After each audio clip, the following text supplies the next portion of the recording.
Thank you, sir. 5, 4, 3, 2, and 1. Happy Thursday. Thanks for joining us here on 9 News Plus.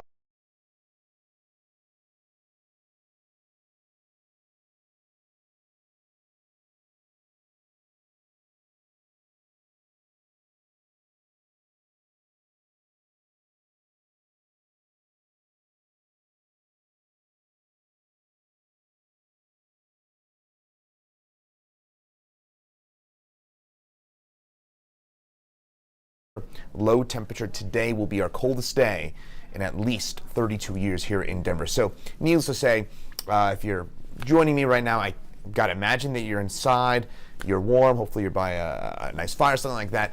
That is certainly where you should be right now, because you should not be spending any time outdoors. I'll say this as well here at 9 News. We're also, kind of playing by that as well. You may notice later on today, I'm not going to be in the 9 News backyard during 9 News at noon. I normally would be.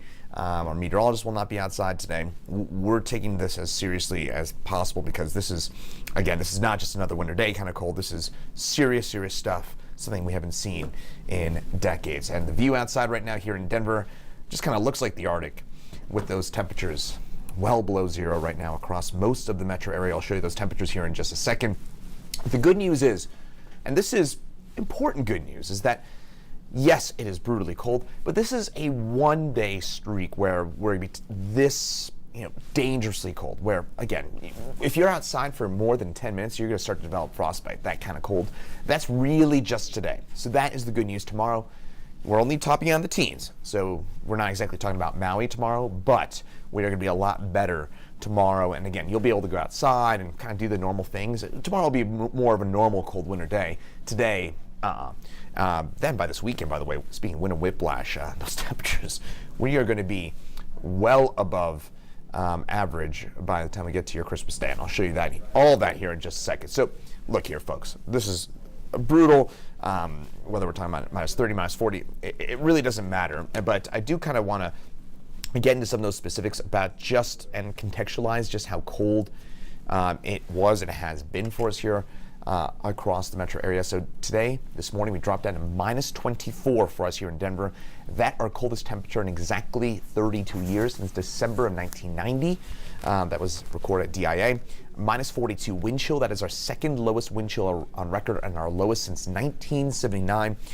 And we had a 75-degree temperature swing. So we dropped from 51 yesterday afternoon down all the way down to minus 24 this morning. Again, a 75-degree differential in 18 hours. That's stunning. That is just, incredible. I can't come up with a great adjective other than wow for a 75-degree temperature swing in 18 hours. Just stunning stuff. Our second biggest on record, by the way, only by 1 degree. So there's the look at those wind chills right now. Again, this is the number that really matters. This is what you feel in your skin as you step outside. The air temperature, obviously warmer than that, but again, when you factor in the wind, that's the number that really matters. Denver right now, minus 15. And those temperatures, I don't know if we go above minus 10 today. It doesn't really matter. If you're minus 8, minus 10, what's the difference? But it is going to be brutally cold out there in the mountains, a bit better, teens and 20s. One of those unusual days where Leadville double the elevation, yet 20 degrees warmer. That cold air, it is a shallow layer of cold air. Colder air is heavier and denser than warm air, so it sinks down towards the ground. Long story short, that cold, dense air, it can't go up over the mountains. So kind of, think about climbing over a mountain, right? That cold air, it's denser, it's heavier, it just kind of gravitationally sits towards the ground. And as a result of that, that's why you're looking at those temperatures much warmer on up into the mountains than out on the eastern plains. The origin of this cold air mass off to our north, so it can't climb over the mountains. Wind chill forecast, minus 22 for us here in Denver by this afternoon and tonight. So again, it's not going to get better today or tonight. If it does, it's marginally so. Tomorrow morning, still talking about minus 20, minus 30 wind chills. The good news is, once the sun comes up tomorrow, this time tomorrow, things will improve. Things will get a lot better quite quickly here. So again, we do not have long to go. I do want to emphasize that I know I'm asking you and all of my colleagues, my fellow meteorologists are telling you to stay indoors right now. It's a short-lived cold spell. But this map, wow, Put this in a weather textbook somewhere. This is stunning. 63-degree temperature drop from this time yesterday.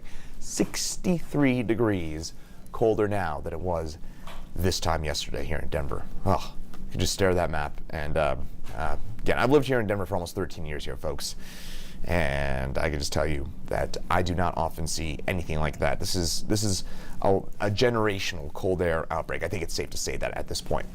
Wind chill warning through tomorrow morning at 11 a.m. Wind chill values could get as low as -50. We've already dropped down to -42 in terms of wind chill. We've never recorded -50 wind chill. Coldest on record, -43. We are 1 degree off of that in terms of our wind chill so far today. We could still get there later on today. Now the snow, this is less of a story, of course, with this intense cold. We did pick up 10 inches in Nederland, Eldor, not far away, 13 inches. DIA, 3.9 inches officially for us in the west and north side of town. Picking up a good 6-7 inches of snow overnight along the south of I-70, close to about 2-3 inches worth of accumulation. Mountains, a good 4 to 10 inches of snow. Now we've seen the majority of this. Eastern Plains, still a little bit more snow yet to go, but we're already starting to see that snow wind on down. Still a little leftover snow shower activity for us into the high country, and on the Eastern Plains still seeing some snow showers as well. Off to our north though, just colder and drier air settling on in, and that'll push away all the snow that we've got right now, and that'll lead to much drier conditions by 1-2 o'clock this afternoon. That snow over and done with. So for tomorrow, it will warm up a bit. Again, don't want to sell tomorrow as the next coming of Honolulu or anything like that. But what we're talking about tomorrow, 16 degrees. Again, I think that's when you start getting to a level you can go grocery shopping. You can do your normal stuff, right? You're not as worried about your car starting. Again, things relatively get back to normal for our day tomorrow. We're talking about a high of 16 degrees as opposed to -10 or whatever it'll be for us today. And then by Saturday, we're back in the mid-40s. Christmas Day or Sunday, it's 52. So that snow, it's going to be long gone by Christmas morning. So if you're wondering about about chances for a white Christmas, we'll have some patchy snow for us on Christmas Day. But I think on Saturday with the sunshine and highs into the mid-40s, that'll melt off a pretty good chunk of that snow. And if it's still sticking around, well, we'll be talking about rain showers for us by the middle of next week. Highs near 60 for us on Tuesday. By the way, quick recap of what we've seen in Denver. Picked up 3.9 inches officially at the airport overnight. That brings us up to about 17 inches on the season. That's about 1.5 inches off our season date average. So maybe leaving with a little bit of good news there is that snowfall-wise, we're doing pretty well so far this season in the mountains and here along the Front Range, and that is certainly helping things out with fire danger. That said, obviously today, the story, just don't spend any time outdoors. And again here, folks, I know asking you to stay inside, not ideal, but just a reminder, you can develop frostbite in about 10 minutes or so. But the good news is we will be back to relative normal tomorrow. And if tomorrow's too cold for you, by Saturday, Sunday, we're fine. We're back into the 40s, 50s. So this will not last all that long. Not long to go, less than 24 hours, and we'll be able to be doing normal things again. But today, brutally cold. Just stay inside for today. Things a lot better for our day tomorrow. I'll have another update for you coming up at 9 News at noon, and I'll have another update for you here on 9 News Plus at 2 o'clock, and then Chief Meteorologist Kathy Sabins in at 4 and 5, and then Meteorologist Lauren Robinson in at 6, 9, 10 tonight on the 9 News Family Network. Stay warm today. Stay inside. I'm Meteorologist Chris Bianchi, and have a great rest of your Thursday.